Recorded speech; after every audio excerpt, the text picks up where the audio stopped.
The surge in China is driven by what's called the BF.7 variant. We know that this variant in some quantities is already in India, and the big question everybody who's watching at this time would have is, could India once again see the kind of situation that China is witnessing, or is that something that's now behind us? Dr. Guleria.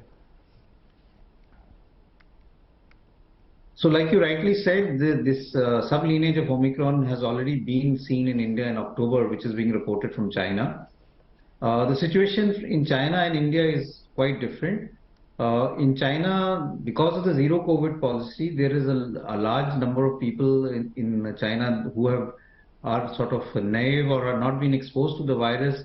Also, the vaccine uptake in the elderly and high-risk group is low, and we don't know about the efficacy of the vaccine.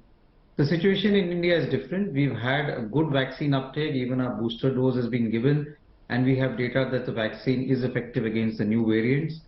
Also, a lot of people have got natural infections, so there is also immunity because of natural infection.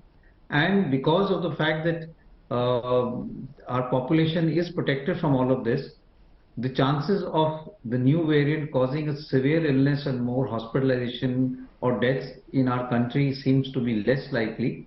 But having said that, we need to be more vigilant, because we know as cases increase in a particular area, the chances of mutation and new mutants coming up also becomes more.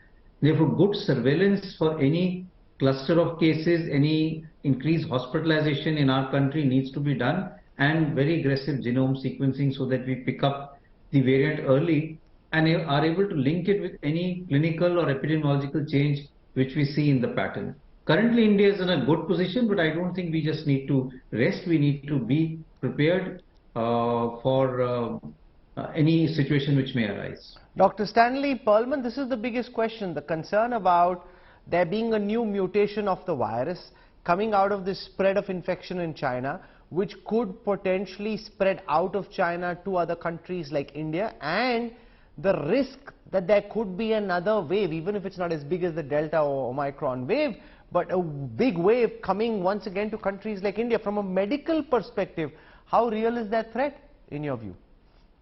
Yeah, so I think one of the things we learned from this pandemic is the virus is unpredictable. However, with that being said, the Omicron variant so far, and these are all variants of the original Omicron, are doing very well at evading the existing immune responses, either from natural infection or from vaccination. Now in China, what we're seeing is the Omicron is quite more virulent than we expected, just because everywhere else there's large amounts of immunity. So this virus could change, but it's very likely from what we've seen that it'll change within the context of Omicron. But that being said, it's so unpredictable because this population, as has been said already, is unvaccinated and uninfected. So they're really a naive population in terms of the virus. I think it'll spread. I think it may continue to mutate within its present configuration of Omicron. But so far, there's no information that it's changing completely. And Dr. Shamika Ravi, the biggest problem from a public data perspective is that you simply don't know what's actually going on inside China.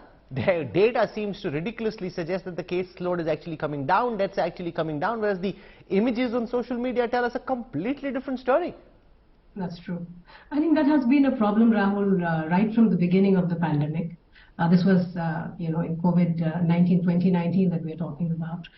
This is a long-standing problem, and I think we do need an early warning system. In fact, it is one of those things that some of us following the global pandemic and its economic impact have been pushing for, and I think the G20 becomes an important window through which we have to push for a global early warning, a red flag kind of a system, and data is central to that. So whether it is in terms of the new variant and the strain and what exactly does it mean in terms of just how infectious it is, what is likely to be, how severe is the infection, the mortality numbers, age-wise profiling, etc.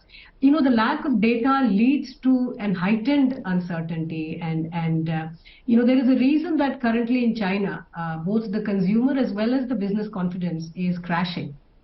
And of course, overall, they've been battling low consumer demand for now a very long time. but that was largely on account of the draconian lockdown that they had. But over time, in the last few weeks, because of the pressure, we've seen a movement away from the zero COVID, which globally you could see markets respond to that, and there was general optimism.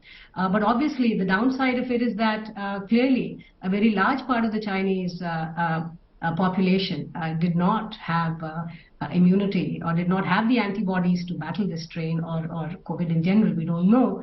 As a result of which, this spread in infection and its impact on mortality overall is really driving this new sort of fear.